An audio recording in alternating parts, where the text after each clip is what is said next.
Bila baginda Rasul satu pagi, baginda Rasul sallallahu alaihi wasallam mula makin sihat sikit, maka baginda Rasul sallallahu alaihi wasallam pun keluar daripada bilik dia. Bilik Aisyah duduk sebelah masjid. Dia buka pintu tu, dia buka ridak, dia buka dia punya tirai, dia keluar. Para sahabat tengok, semua pakat senyum, seronok, baginda Rasul dah sihat. Abu Bakar tunjuk untuk baginda Rasul mai jadi imam. Tunjuk untuk jadi imam. Baginda Rasul tunjuk tangan dia tu, tak apa, teruslah kamu jadi imam. Disebut fatabassama yadhhak.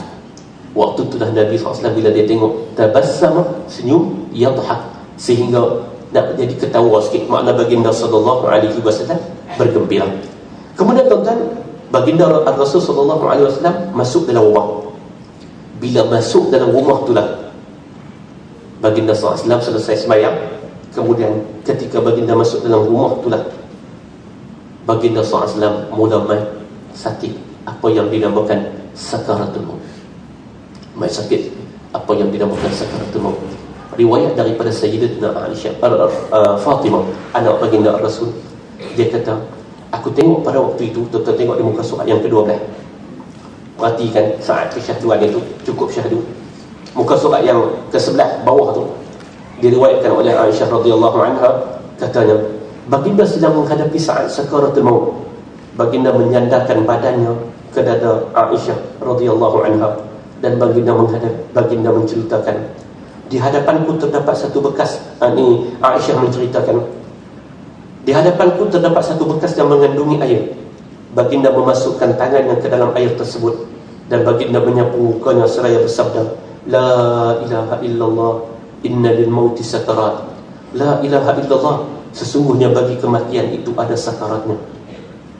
Tuan-tuan, kemudian Fatimah radhiyallahu anha berkata, apabila melihat saat yang penuh syahdu itu, dia berkata, alangkah penatnya wa akraba, alangkah penatnya menahan sakaratul maut. Baginda menjawab, bapamu tidak akan berhadapan dengan sebarang kesusahan lagi setelah hari ini. Lalu tangan baginda jatuh, dan baginda bersabda, saya tangan dia terangkat, kemudian jatuh. Ketika itu baginda bersabda, fi rafiqil a'la, kepada rakan yang maha tinggi. Itulah saat kewafatan baginda Ar-Rasul sallallahu alaihi wa ala alihi wa sahbihi wa baraka wa sallam. Tuan-tuan, ada dua ibrah penting, ada dua atau tiga ibrah penting. Yang pertama, tuan-tuan, baginda Ar-Rasul berusaha juga diri dia untuk solat subuh secara berjamaah pagi itu. Dia keluar.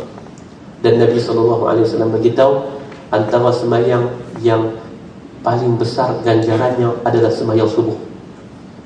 Sembahyang subuh. Tuan-tuan baca dalam surah Qaf, Allah Ta'ala sebut, fasbir ala ma yaqulun, sabarlah kamu dengan apa yang mereka kata. Mereka nak kata apa pun katalah, pihak musuh Islam. Wasabbih bihamdi rabbika qabla tulu'i syamsi wa qabla al-ghurub, dan bertasbihlah kamu kepada Allah sebelum terbitnya matahari dan sebelum terbenam. Apa dia tasbih sebelum terbit? Para ulama tafsir kata, tasbih sebelum terbitnya matahari, sembahyang subuh.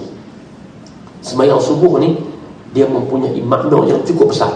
Sayyidina Umar bin Abdul Aziz, dia nak memilih para pimpinan dia pilih di kalangan orang yang mendirikan sembahyang subuh jamaatan, secara berjamaah, sembahyang subuh. Dan Nabi sebut, sembahyang yang paling berat kepada orang munafik ini adalah sembahyang subuh dengan sembahyang Isya. Itu Nabi sebut salatul bardain asyad. Solat yang paling teruk nak dilakukan oleh orang munafik, sembahyang subuh dengan sembahyang Isya. Sembahyang yang paling ringan kepada orang munafik, sembahyang raya puasa, raya haji. Hak tu dia duduk depan lagi. Dan sungguh hak tu Nabi tak kata lah, hak tu saya perhati betul lebih kurang. La ilaha illallah. Sembahyang raya orang habaq pukul 8.30, tu imam kata 8.30, 7 suku terpecah lah. Marah kat tu imam, dia kata sampai tak tepat janji. Kat ni Islam susah nak menang. Marah kat tu imam, dia kata 7 suku dah tak main lagi. Apa ni main duduk depan, sampai wuduk pun tak dah ambil. Dia punya anak sembahyang bayar raya. Jadi tuan-tuan dan puan-puan yang saya hormati sekalian, Nabi jaga sembahyang subuh. Dia pergi keluar, dia nak tunjuk salat subuh ni cukup penting. Dia keluar, dia duduk di depan, tapi kesakitan dia amat sakit, dia terpaksa masuk. Satu sembahyang subuh, kan? Yang kedua, pengajaran yang kita boleh ambil daripada peristiwa tentang sakaratul maut. Sakaratul maut itu kan satu peristiwa yang semua kita akan lalui. Semua kita akan lalui. Dan Nabi kata apa?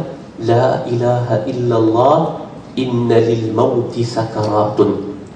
Tidak ada Tuhan melainkan Allah. Sesungguhnya bagi yang namanya kematian, sakarat, dia ada kesakitan di sana. Tuan-tuan baca riwayat Al-Khalil, Nabi Allah Ibrahim alaihi salatu wassalam, betapa ketika mana menghadapi saat sakaratul maut, dia sakit.